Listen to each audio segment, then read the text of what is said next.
The Financial Planning Institute of Southern Africa has taken a significant step in advancing access to the financial planning profession with the launch of the FPI Education and Training Trust. This initiative is designed to break down barriers, provide bursaries, scholarships, and training opportunities, and ensure that financial planning is accessible to all South Africans, regardless of background.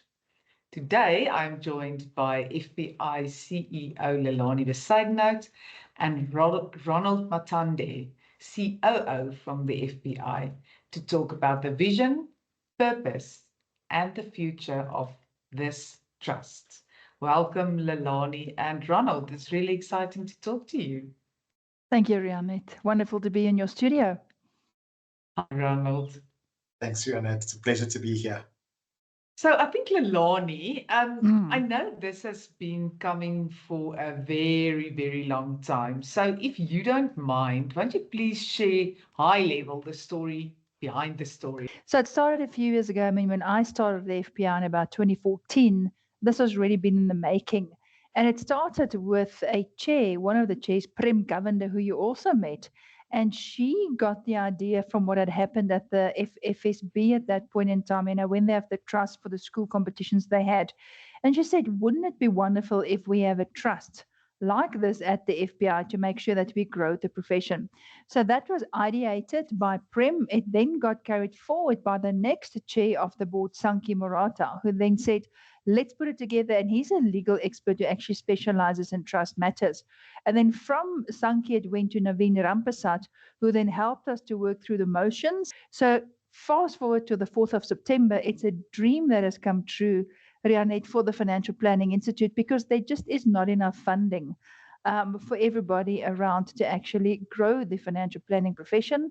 And as we know, for young ones coming through the ranks, parents in households don't always have money for young people to go and study. So that's the short of the very long. Thank you, Rianet. And Ronald, who is the trustees of this trust?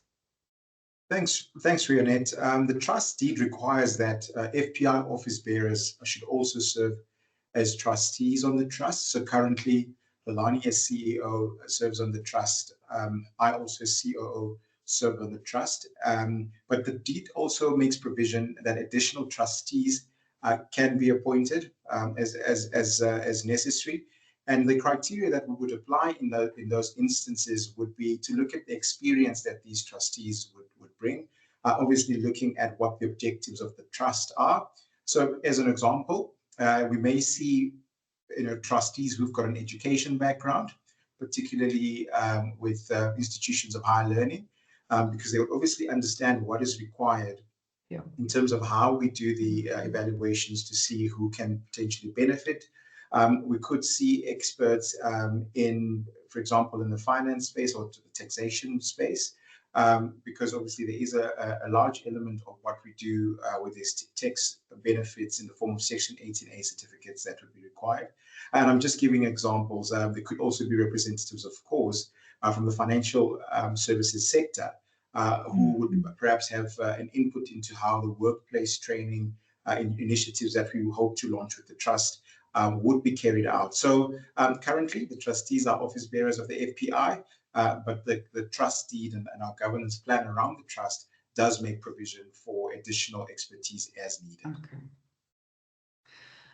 So the trust has now officially been launched. It was really exciting to hear all the stories. How will this, Lelané, practically support students and professionals who want to enter the financial planning profession?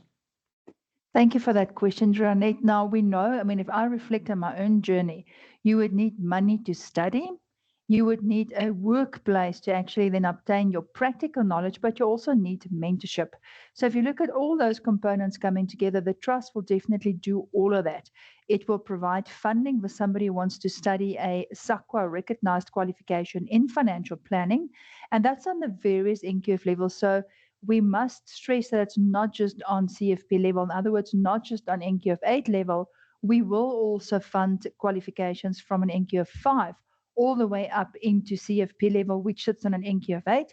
But it's also important to note that we will only fund qualifications that is studied at FPI recognized educational providers.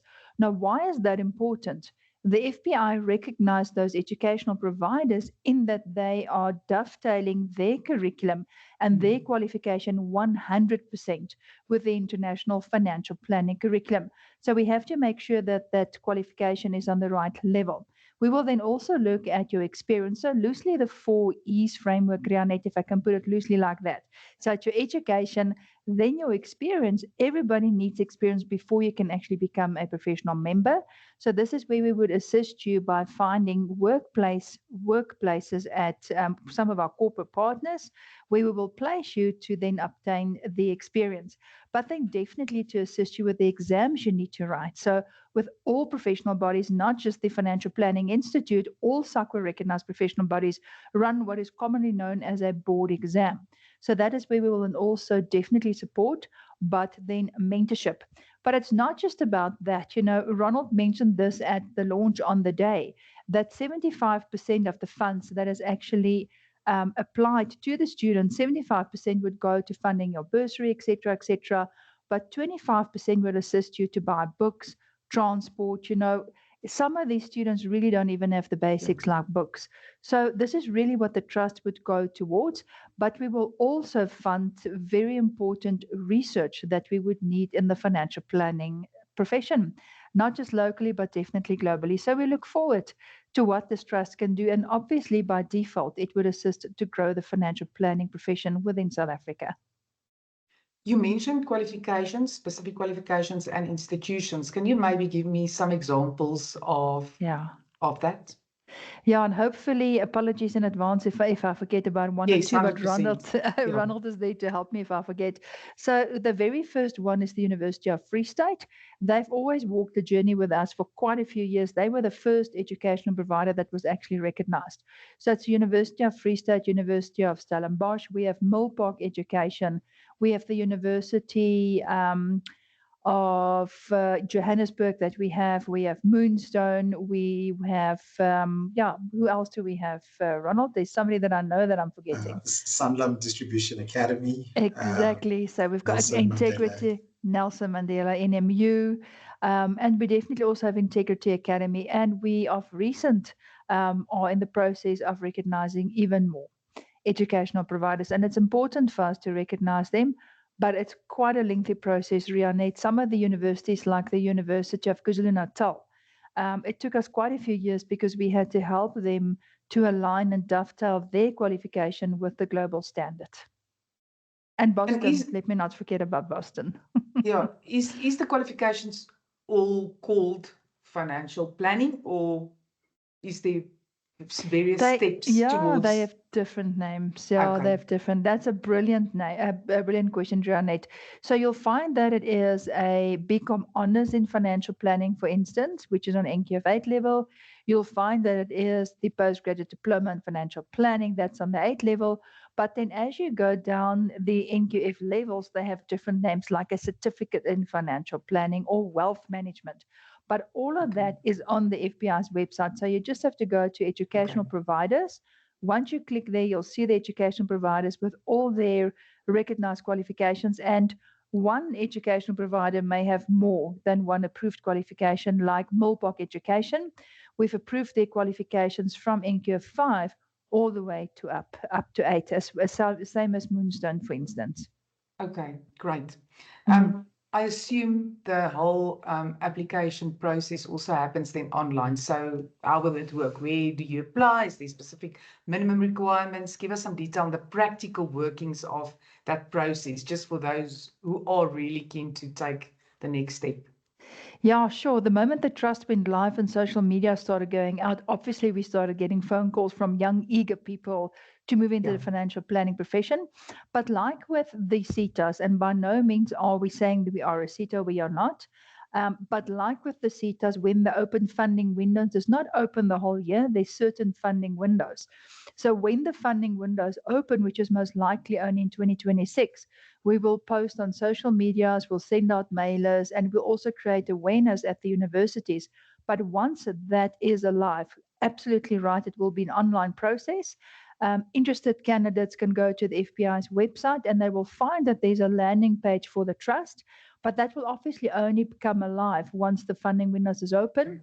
People can then apply, but it's very important that we understand who can apply.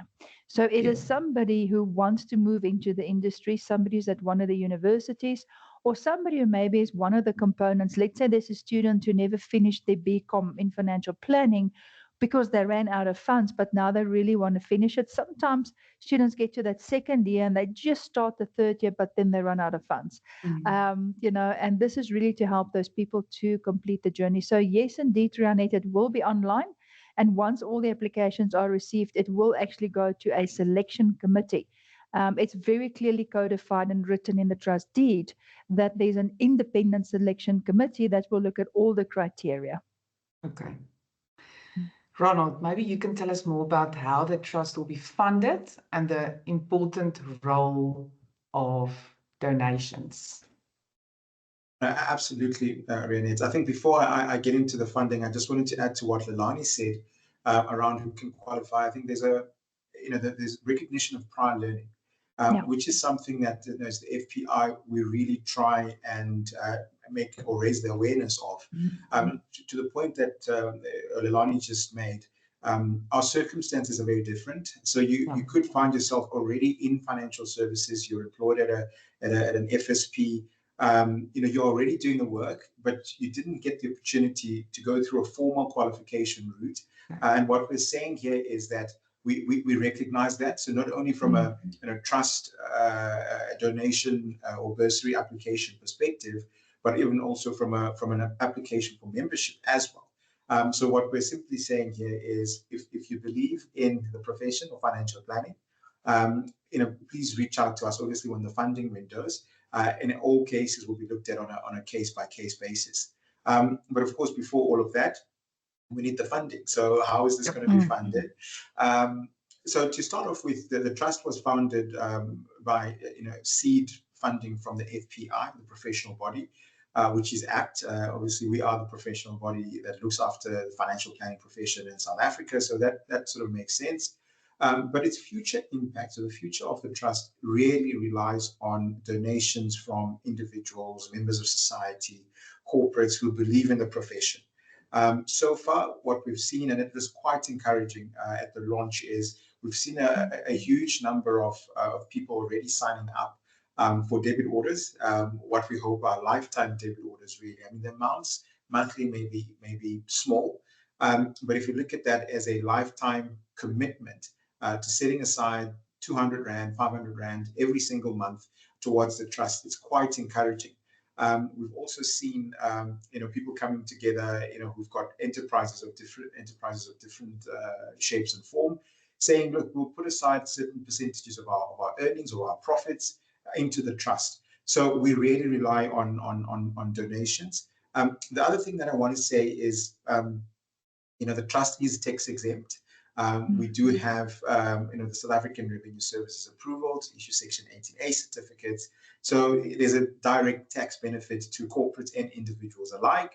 But for corporates specifically as well, any contributions that they make are claimable against the skills development components of their BBBE audit on an annual basis, and also the socioeconomic development and angles as well. So there is direct benefit, but what we've really tried to do, Renate, is not to punt the compliance angle of it, because it's not really a compliance or a tax scheme. That's not how we want to sell it. We really, really want to hold hands with people who believe in growing the profession and the impact that the profession can have on the development of our country.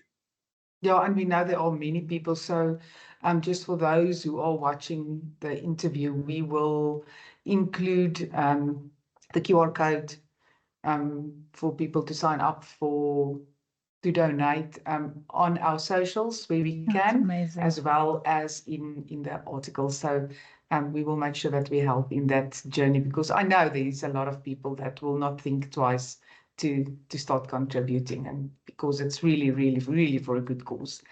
Indeed. Why was it important to structure the trust as a separate legal entity with ring-fenced funds, Ronald?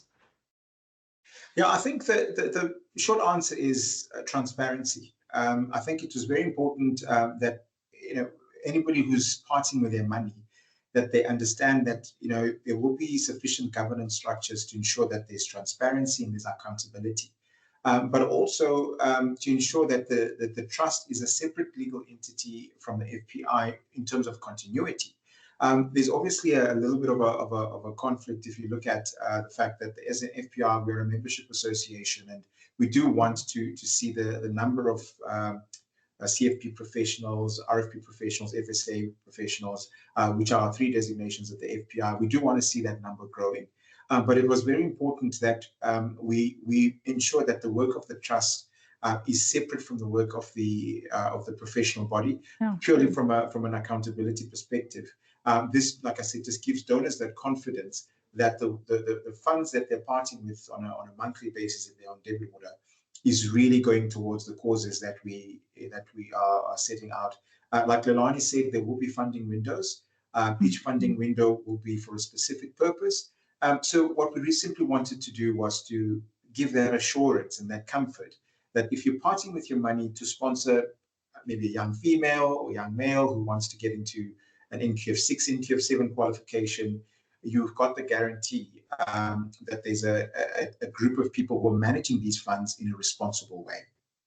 What kind of development programs and work-integrated learning opportunities will be prioritized? Thanks for that question, Ronald. So there's quite a few.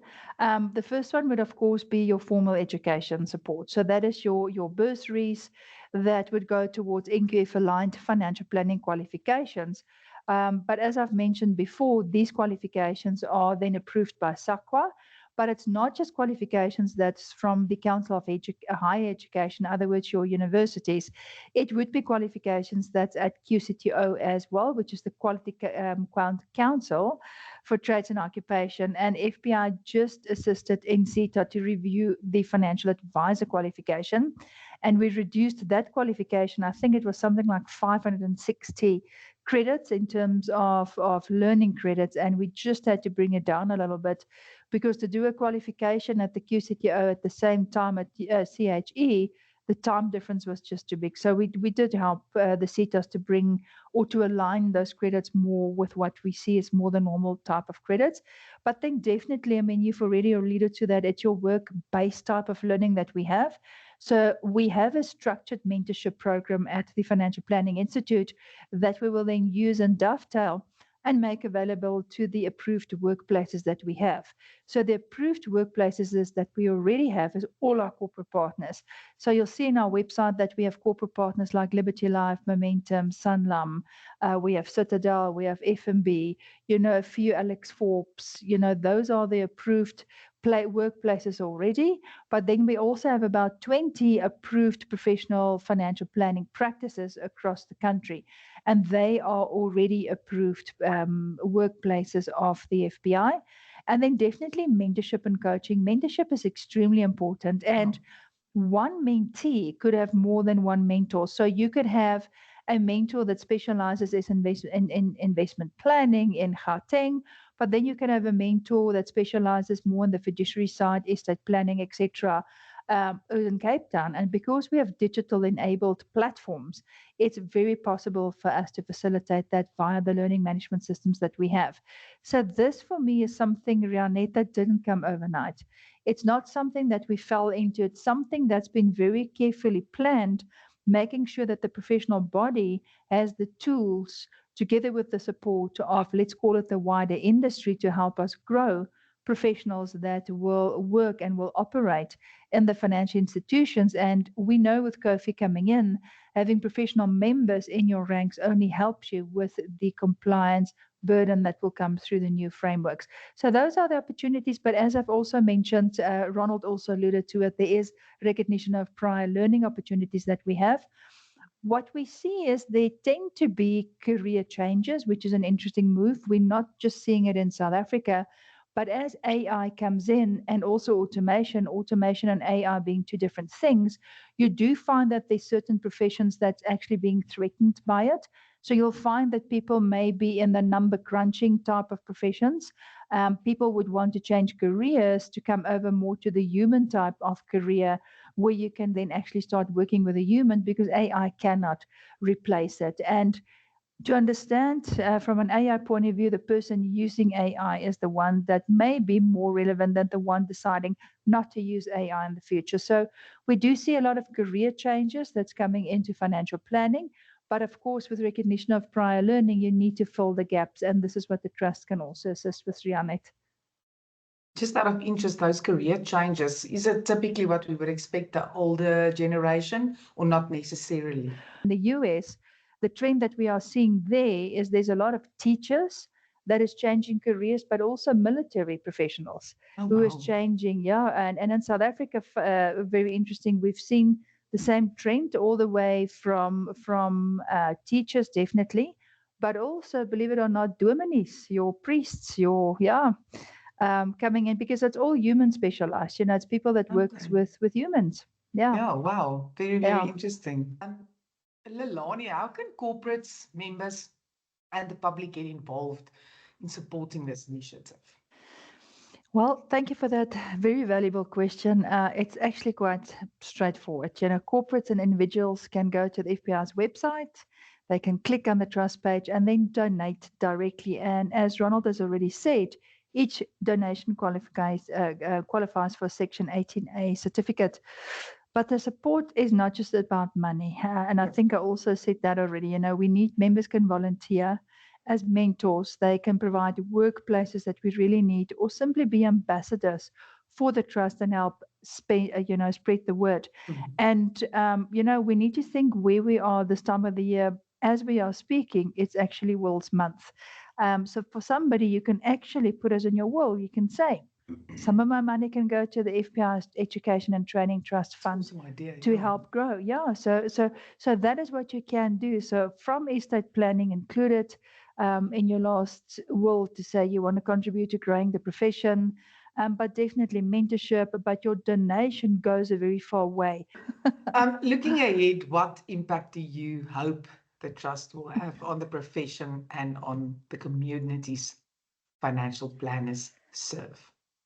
Absolutely. So from my side, Ronald, I hope you don't mind that I grab this one first because it's top of mind.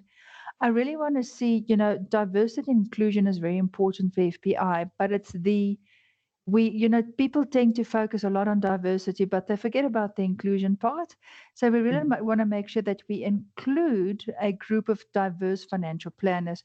Why? Because the needs of South Africans are so diverse. We have different cultures, different households, different beliefs, different relationships with money. And we really want to put a financial plan in each household, a financial advisor or a financial planner, depending on what your needs are.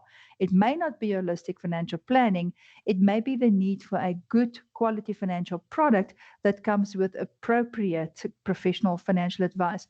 So the hope is that the trust will assist to close that financial access to financial products gap within South Africa, and just to definitely grow the profession with ethical financial advisors and financial planners. So that's really our hope, and also that it becomes a household. I mean, when I walk into any shop, whether it's Checkers, Woolies, Spar, wherever you go, if I ask somebody, do you have a certified financial planner or financial advisor?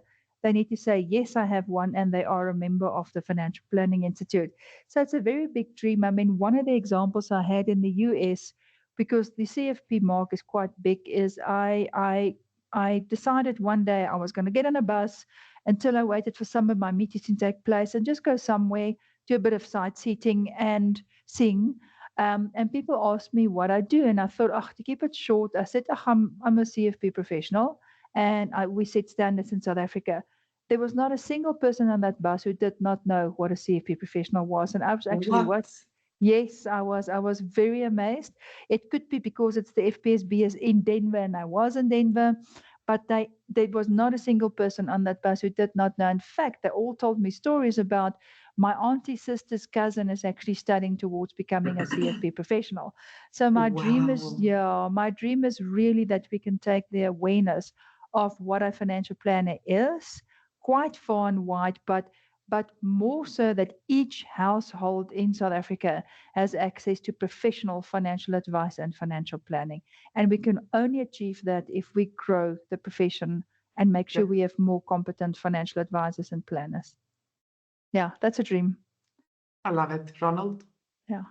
Yeah, that's similar to Lelané. Success for me as well means exactly the same. A steady flow of well-trained, ethical, professional financial planners entering the profession, and the reasons behind that are quite measurable. There are a couple of numbers that have been put out there by different researchers. For example, households that work with a financial planner or a financial advisor tend to hold some estimates up to 10 times more investments than those who don't. And I think for us, it's simply a matter of people actually not being aware of what they can use their funds for. But I think specifically for South Africa, about 6% of economically active South Africans will be able to retire comfortably. And some of these statistics are quite sobering. There's other numbers which were put out by the Financial Services Conduct Authority, FSCA, that say 1 in 2 South African adults are not financially literate. Now, I'm not saying financial planners can solve the world's problems, but against the backdrop of those numbers and the cultural elements of or cultural awareness of financial planning in South Africa, where when I say cultural, I mean combined South African culture. Financial planning is not yet as mature a profession as, say, the medical profession, as an example. We all know if you're not feeling well, you go to the doctor. It's something that's embedded in our collective psyche and culture. Our goal with the trust is to make financial planning as ubiquitous a profession as some of these more mature professions, so that for every household in South Africa, there is at least knowledge, but hopefully also use of a professional financial planner. Thank you, Ronald. I think let's wrap it up. Your message to the FAnews audience, Lelané, Ronald. Thank you for that question, Ronette. I really appreciate that. My message to you, the audience, and anybody listening to this interview with FAnews, please contribute, please donate, because every rand goes a very long way to create a professional financial advisor and professional financial planner, and to also contribute to financial planning research within South Africa. But most of all, it's about accessibility in every single household. So with your help, we can make that dream come true. Thank you. Ronald, you've got the last say. Yeah, I think the message is clear that the trust is not about the FPI. It's not about the industry even, but the trust is about each and every South African. Every rand put out, like Lelané said, is an investment, not just in an individual, but in the sustainability and credibility of the profession, but also in ensuring that each and every South African household has at least a chance to financial freedom by making use of a certified professional who's obviously gone through the rigor of the academic side of things, has the experience and has gone through the examination component to ensure that they're able to provide worthy financial planning services to all South Africans. Thank you, Lelané. Thank you, Ronald, for the difference that you are making to this industry. It's very exciting.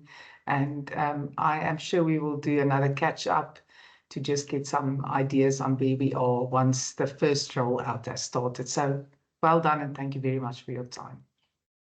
Ronette. Thank you for having us. Thank you for having us. And from my side, just a personal thank you again to you and FAnews for the fantastic work you are doing within our industry. Thank you. It's a pleasure. Thank you.